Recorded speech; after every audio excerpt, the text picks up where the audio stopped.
வரலாறுனா என்ன? கேக்குறதுக்கு ரொம்ப சாதாரணமான கேள்வி மாதிரி தான் இருக்கு, இல்லையா? ஆனா அதுக்கான பதில் நாம பாடப்புத்தகத்துல படிக்கிற வெறும் தேதிகளும் பெயர்களும் மட்டும் கிடையாது. இது வெறும் நடந்த சம்பவங்களோட ஒரு பதிவா, இல்ல அதுக்கும் மேல ஏதாவது இருக்கா? வணக்கம். இன்னைக்கு நாம எல்லாரும் நம்மளோட துப்பறியும் தொப்பிய மாட்டிக்க போறோம். நாம கடந்த காலத்தோட துப்பறிவாளர்களா மாறப் போறோம். அதோட பெரிய புதிர்களை விடுவிச்சு புதைஞ்சு போன கதைகளை வெளிக்கொணரப் போறோம். இது வெறும் புத்தகங்களை பத்தி இல்ல, விட்டுச் சென்ற தடயங்களை கண்டுபிடிக்கிறத பத்தி. சரி, அப்போ இந்த கடந்த கால துப்பறிவாளர்கள், அதாவது வரலாற்றாசிரியர்கள், ஆராய்ச்சியாளர்கள், இவங்கெல்லாம் எப்படி உண்மையிலேயே என்ன நடந்ததுன்னு தெரிஞ்சுக்கிறாங்க? அவங்க கிட்ட டைம் மிஷின்லாம் இல்ல. ஆனா இந்த புதிரை ஒன்னு சேர்க்கறதுக்கு அவங்க கிட்ட ரொம்ப சக்தி வாய்ந்த கருவிகள் இருக்கு. தடயங்களை சேகரிக்க அவங்க கிட்ட முக்கியமா 3 வழிகள் இருக்கு. ஒன்னு, எழுதப்பட்ட ஆதாரங்கள், அதாவது பழங்கால ஆவணங்கள் மாதிரி. இன்னொன்னு, வாய்மொழி வரலாறு, தலைமுறை தலைமுறையா கடத்தப்பட்ட கதைகள், பாடல்கள். அப்புறம் 3ஆவதா ஒன்னு இருக்கு பாருங்க, அத பத்தி தான் நாம இன்னைக்கு ஆழமா பார்க்க போறோம். அதுதான் தொல்லியல் அல்லது அகழாய்வு. சரி, வாங்க விஷயத்துக்குள்ள போலாம். அகழாய்வுனா சரியா என்ன? ஏன்னா இது சும்மா தரையில குழி தோன்றதை விட ரொம்பவே பெரிய விஷயம். அகழாய்வ வரலாற்றோட தடயவியல் அறிவியல்னு நினைச்சுக்கோங்களேன். இதோட நோக்கம் என்னன்னா, பல்லாயிரம் வருஷங்களுக்கு முன்னாடி மக்கள் எப்படி வாழ்ந்தாங்க, என்ன சாப்பிட்டாங்க, என்னென்ன பொருட்களை பயன்படுத்தினாங்கன்னு சொல்றதுக்கான நேரடி ஆதாரங்களை கண்டுபிடிக்கிறது தான். கிடைக்கிற ஒவ்வொரு பொருளும் ஒரு கதையை சொல்லும். அப்போ ஒரு தொல்பொருள் ஆராய்ச்சியாளர் ஒரு இடத்துக்கு போனா அவங்க உண்மையில என்னத்தை கண்டுபிடிக்கணும்னு எதிர்பார்ப்பாங்க? தங்க நிறைஞ்ச புதையல் பெட்டியா? சில சமயம் இருக்கலாம், யாருக்கு தெரியும். ஆனா பெரும்பாலும் உண்மையான புதையல்ன்றது அந்த காலத்து மக்கள் விட்டுட்டு போன அன்றாட பொருட்கள தான் இருக்கு. புதிஞ்சு போன கட்டிடங்கள், மண்பாண்டங்களோட உடைந்த துண்டுகள், உலோக கருவிகள், பாத்திரங்கள், இதையெல்லாம் அவங்க கண்டெடுக்கிறாங்க.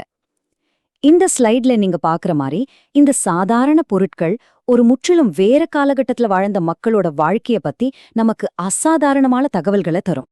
சரி, தியரி எல்லாம் போதும். வாங்க நேரடியா ஒரு அகழாய்வு நடக்கிற இடத்துக்கே போய் இந்த ஆய்வு நிஜத்துல எப்படி நடக்குதுன்னு பார்க்கலாம். இப்போ நீங்க பாக்குறது சுங்கைப்பத்துல நடக்கிற ஒரு உண்மையான அகழ்வாராய்ச்சி தலம். நல்லா கவனிச்சு பாருங்க, எவ்வளவு துல்லியமா வேலை செய்யறாங்கன்னு. சின்ன சின்ன தூரிகைகளையும் கருவிகளையும் வச்சு மண்ணோட ஒவ்வொரு அடுக்கையும் ரொம்ப கவனமா நீக்குறாங்க. இதுக்கு அபாரமான பொறுமையும் நுணுக்கமான வேலையும் தேவை. ஏன்னா ஒரு சின்ன தப்பு கூட விலை மதிக்க முடியாத ஒரு தடயத்தையே அழிச்சிடலாம்.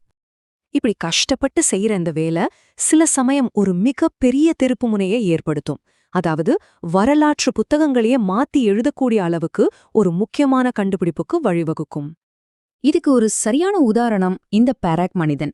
மலேசியாவுல இதுவரைக்கும் கிடைச்சதுலயே இதுதான் மிகவும் முழுமையான மனித எலும்புக்கூடு. ஒரு தொல்பொருள் ஆராய்ச்சியாளருக்கு இது ஒரு ஜாக்பாட் அடிச்ச மாதிரி.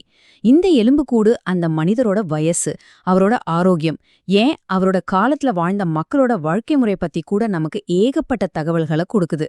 இந்த வரைக்கும் நாம பூமிக்கு அடியில புதைஞ்சிருக்கிற ரகசியங்களை பத்தி பேசிட்டு இருந்தோம்.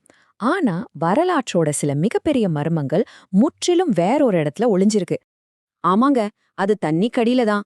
நீருக்கடியில் தொல்லியல் ஆய்வுன்றது ரொம்பவே சுவாரஸ்யமான, அதே சமயம் நம்ப முடியாத அளவுக்கு சவாலான ஒரு துறை.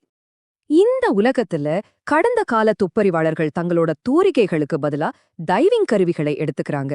கடல்கள், ஆறுகள், ஏரிகள்னு ஆழத்துக்குள்ள மூழ்கி தண்ணியால கால முறிஞ்சு போன வரலாற்றை தேடி கண்டுபிடிக்கிறாங்க. அப்போ அங்க என்ன மாதிரியான தடயங்கள்லாம் இருக்கு? முழு கப்பல்களே இருக்கு. அதெல்லாம் ஒரு டைம் கேப்சியூல் மாதிரி.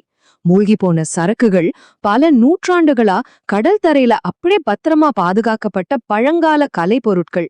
இப்படி கிடைக்கிற ஒவ்வொரு கண்டுபிடிப்பும் வர்த்தகம், பயணம், அப்புறம் பழங்கால வாழ்க்கை பத்தின ஒரு கதையே சொல்லுது. சரி, நாம பார்த்த இந்த 2 பிரிவுகளையும் வேகமா ஒப்பிட்டு பார்த்தா நில அகழாய்வு தரையில இருக்கிற இடங்கள்ல கவனம் செலுத்துது. ஆனா நீருக்கடியில் தொல்லியல் ஆய்வு நம்ம கடல்களிலும் ஆறுகளிலும் மூழ்கிய வரலாற்ற ஆராயுது. ரெண்டும் முற்றிலும் வேற வேற சூழல்கள்ல செயல்பட்டாலும் அவங்களோட நோக்கம் ஒண்ணுதான், நம்ம கடந்த காலத்தோட கதையை சொல்றது. பிரபல எழுத்தாளர் வில்லியம் ஃபாக்னர் சொன்ன மாதிரி, கடந்த காலம் ஒருபோதும் இறப்பதில்லை, அது கடந்த காலமாக கூட இல்ல. தொல்பொருள் ஆராய்ச்சியாளர்களோட ஒவ்வொரு புதிய கண்டுபிடிப்பும் இந்த விஷயத்தை நிரூபிக்குது. கடந்த காலத்தை அப்படியே நிகழ்காலத்துக்கு கொண்டு வந்து நிறுத்துது. நாம இன்னைக்கு பார்த்தது ஒரு சின்ன துளிதான். இதெல்லாம் பார்க்கும்போது யோசிக்க தோணுது இல்லையா? நம்ம பொதுவான கடந்த காலத்தை பத்தின இன்னும் என்னென்ன அற்புதமான ரகசியங்கள் பூமிக்கு அடியில புதைஞ்சிருக்கோம், இல்ல கடலோட ஆழத்துல அமைதியா உறங்கிக்கிட்டு இருக்கோம், நாம கண்டுபிடிக்கிறதுக்காக காத்துக்கிட்டு இருக்கு.